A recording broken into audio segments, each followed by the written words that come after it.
అమిత్ షా చేతికి AP report అయితే అందింది. అయితే ఇప్పుడు ఎమర్జెన్సీ మీటింగ్ అంటూ అంటే ప్రధాని మోదీతో అమిత్ షా అయితే భేటీ కాబోతున్నారు. 2 రోజులలో సీన్ మొత్తం చేంజ్ కాబోతుందని చెప్పేసి అయితే మనకి వార్తలు వస్తున్నాయి. సో ఈ అంశాన్ని మనకు వివరించడానికి మనతో పాటు ఉన్నారు ప్రముఖ రాజకీయ విశ్లేషకులు కేవీవి ప్రసాద్ గారు. నమస్కారం సార్. నమస్తే.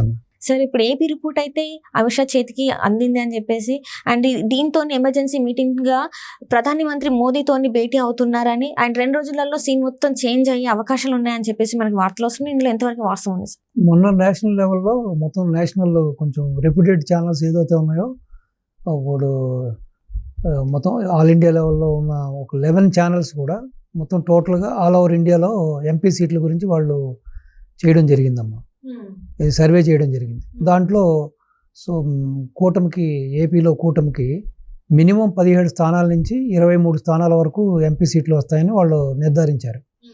సో ఆల్మోస్ట్ ఎంపీ సీట్లు స్థానం అలా ఉందంటే కూడా ఇంకా ఎమ్మెల్యే స్థానాలు కూడా బాగానే ఉన్నట్టు కదా. ప్లస్ అది కాకుండా వాళ్ళకి ఏదైతే సెంట్రల్ వాళ్ళకి ఇంటెలిజెన్స్ ఉన్నదో దాని ద్వారా కూడా వాళ్ళు ఈ ఎమ్మెల్యే స్థానాలు ఎలా ఉన్నాయి కూటమికి అనేది కూడా చేసినప్పుడు డెఫినెట్గా కూటమికి 145 నుంచి 150, 160 వరకు కూడా రావచ్చు అనే ఒక రిపోర్ట్ అయితే వెళ్ళడం జరిగింది.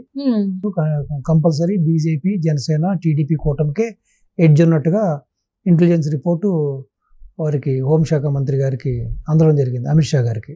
సో ఇప్పుడు వాళ్ళు కూడా మంచిగా జోష్లో ఉన్నారు. రెండోది ఏంటంటే ఈ రోజున ఎలక్షన్ డేట్ డిక్లేర్ అయిన తర్వాత కూడా ప్రస్తుతానికి ఆపద్ధర్మ ముఖ్యమంత్రి జగన్మోహన్ రెడ్డి గారు ప్లస్ సిఎస్ వారి జవహర్ రెడ్డి గారు వారి ప్రాంతానికి సంబంధించిన వ్యక్తి, వారి సామాజిక వర్గమే. అలాగే డీజీపీ గారు కూడా వారి సామాజిక వర్గం, వారి ప్రాంతానికి సంబంధించిన వారు. సో ఈ విధంగా కొంతమంది ఐఏఎస్లు, ఐపీఎస్లు వారి సామాజిక వర్గానికి చెందిన వాళ్ళు, కొంతమంది ఢిల్లీ నుంచి వచ్చిన కొంతమంది డెప్యుటేషన్ మీద వచ్చిన కొంతమంది అధికారులు వాళ్ళు కూడా వారి సామాజిక వర్గానికి చెందిన వాళ్ళు కూడా అసలు ఎటువంటి ఒక ఇది లేకుండా అసలు ఆపద్ధర్మ గవర్నమెంట్ నడుస్తుంది, మనం బ్యాలెన్సింగ్గా ఉండాలనే భావన కూడా లేకుండా ఇప్పుడు కూడా జగన్మోహన్ రెడ్డి గవర్నమెంట్కి కొమ్ము కాస్తూ ఏకపక్ష నిర్ణయాలతోటి వాళ్ళు ఇప్పటికీ కూడా వన్ సైడ్ ఎంత చేస్తూ ఉన్నారు. సో ఈ రిపోర్ట్స్ అన్నీ కూడా హోంశాఖకి, సెంట్రల్కి అందజేయడం జరిగింది ఇక్కడున్న ఈ కూటమికి సంబంధించిన ముఖ్య నాయకులందరూ కూడా. సో ఇప్పుడు ఈ కూటమికి ఎడ్జ్ ఉందని ఎప్పుడైతే తెలిసిందో వీళ్ళందరి మీద కూడా వేటు పడే అవకాశాలు మెండుగా ఉన్నాయి. మేబీ సిఎస్ని మార్చవచ్చు, డీజీపీని మార్చవచ్చు, కొంతమంది ఐపీఎస్లను కూడా మార్చడానికి ఛాన్స్ ఉందన్నది బాహటంగా చర్చ జరుగుతుంది. డెఫినెట్గా మారుస్తారు కూడా, మార్చాలి కూడా. లేకపోతే సజావుగా ఎలక్షన్లు జరగడానికి ఎక్కడ కూడా ఈ అధికారులు ఈ అధికారులు ఎవ్వరు కూడా సహకరించట్లా, ఇటు ఎలక్షన్ కమిషనర్కి సహకరించట్లా, అంతా కూడా ఒంటెత్తు పోకడే జరుగుతుంది. అంటే ఇక్కడ చూస్తున్నట్టయితే సార్ అంటే కొన్ని రోజుల కిందట కొంతమందిని ఐఏఎస్ ఆఫీసర్లను అయితే బదిలీ చేశారు. అయినా కూడా ఇంకా ఈ గవర్నమెంట్ ఆఫీసర్స్ అంటే ప్రభుత్వానికి ఏదో తొత్తుల్లాగా అంటే వాళ్ళకి జగన్మోహన్ రెడ్డి గారు మాత్రమే ముఖ్యం అన్నట్టుగా వీళ్ళు ఎందుకు ఇట్లా వ్యవహరిస్తున్నారో అర్థం కావట్లేదు. అంటే ఎన్నికల కోడ్ నడుస్తున్నా కూడా అయినా కూడా వీళ్ళు పర్సనల్గా మా ఉద్యోగాలు కూడా అవసరం లేదన్నట్టుగా పర్సనల్గా జగన్మోహన్ రెడ్డి గారికి ఒక కార్యకర్తలాగా కూడా అనిపిస్తుంది. కార్యకర్తలు కూడా ఇంత పని చేస్తారో లేదో అని. సో ఎందుకు ఇలా చేస్తున్నారంటారు? అంటే ఇప్పుడు ఎవరైతే మీరు చెప్పిన ఐఏఎస్లు, ఐపీఎస్లు ఉన్నారో అలాగే సెంట్రల్ నుంచి వచ్చిన కొంతమంది డెప్యుటేషన్ మీద కొంతమంది అధికారులు ఉన్నారు. వివిధ శాఖల నుంచి సెంట్రల్ నుంచి వచ్చిన డెప్యుటేషన్ మీద వచ్చిన వాళ్ళ యొక్క ధీమా ఏంటంటే రాజశేఖర రెడ్డి గారి టైంలో కూడా వాళ్ళు ఇక్కడికి వచ్చి ఏకఛత్రాధిపత్యం చేసి వాళ్ళు ఇటు రాజశేఖర రెడ్డి గారికి కానీ జగన్కి కానీ వాళ్ళు ఎలా చెబితే అలా నడుచుకున్నారు, వాళ్ళకి అనుకూలమైన నిర్ణయాలు తీసుకున్నారు, అనుకూలంగానే వాళ్ళకి అంతా వన్ సైడే చేశారు వాళ్ళు. వాళ్ళకి చేయడం మళ్ళీ గవర్నమెంట్ మారగానే వాళ్ళ మాతృ సంస్థలకి డెప్యుటేషన్ మీద మళ్ళీ ఢిల్లీకి వెళ్ళిపోతూ ఉంటారు. మనల్ని ఎవరు ఏమీ చెయ్యలేరు, మళ్ళీ మా మాతృ సంస్థలకు వెళ్ళిపోతాం, డెప్యుటేషన్లో మేము ఢిల్లీ వెళ్ళిపోతాం. మా మీద ఎటువంటి ఎంక్వైరీస్ కానీ ఎటువంటి చర్యలు కానీ ఉండవనే ఒక ధైర్యం ఒకటి.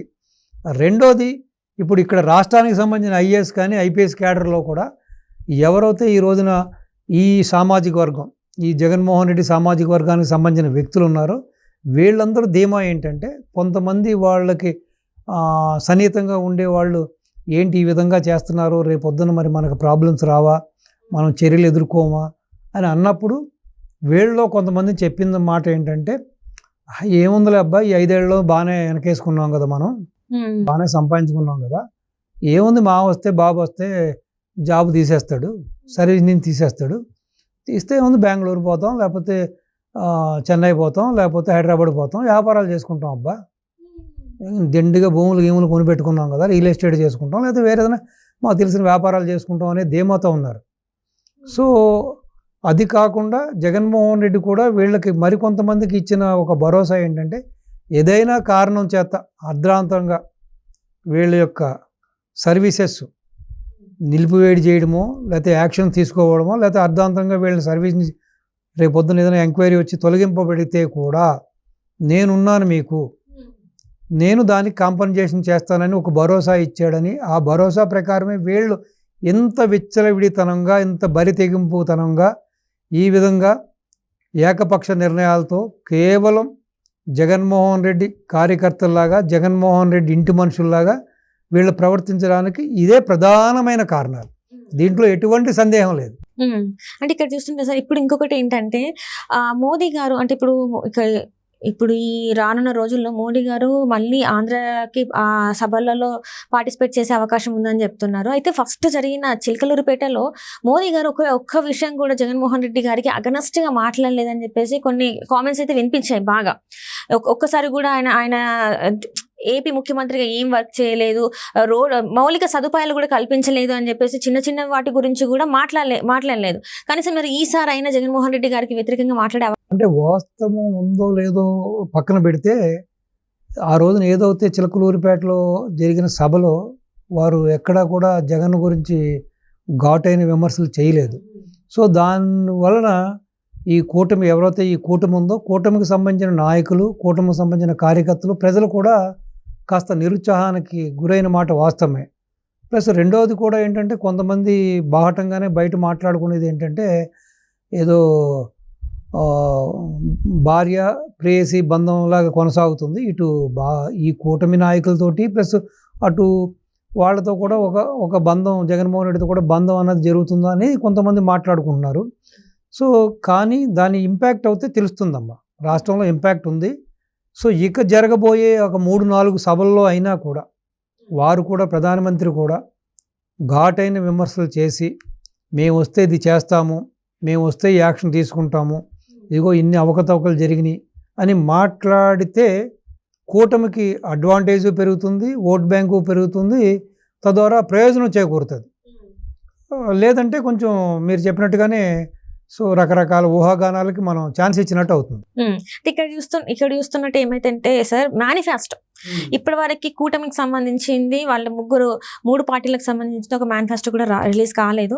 సో ఎందుకు ఇంకా ఇంత జాప్యం జరుగుతుంది అనేది కూడా ఒక చిన్న, అంటే వాళ్ళకి సఖ్యత లేదా, అది బయటికి చూపెట్టక లోపల మాత్రం గులాలు పడుతున్నారు, గొడవలు అవుతున్నాయి అన్నట్టుగా కొన్ని వార్తలు అయితే బయటకు వచ్చాయి. మరి నిజంగానే కూటమిలో సఖ్యత అనేది లేదన్నారా, కోల్పోయిందని అనుకోవచ్చు? మరి ఎలా చూడాలి అసలు? సఖ్యత అంటే ఉన్నది, సఖ్యత లేకపోతే వీళ్ళు ఆల్రెడీ ఇప్పుడు సవ్యంగానే వాళ్ళకి కావాల్సిన సీట్లు షేర్ చేసుకున్నారు కదా, షేర్ చేసుకున్నారు. ప్లస్ నిన్న మొన్నటి వరకు కూడా కొంచెం తర్జన భర్జనలు, కొంచెం వాళ్ళ మధ్య కూటమిలో కొంచెం అడ్జస్ట్మెంట్స్ అవి జరిగినాయి. కాబట్టి ఆల్రెడీ టీడీపీ మేనిఫెస్టో అయితే ఆల్రెడీ రెడీగా ఉంది కదా, బాబు గారు ఆల్రెడీ ఆ సూపర్ 6 అని ఇవన్నీ కూడా ప్రకటించడం జరిగింది.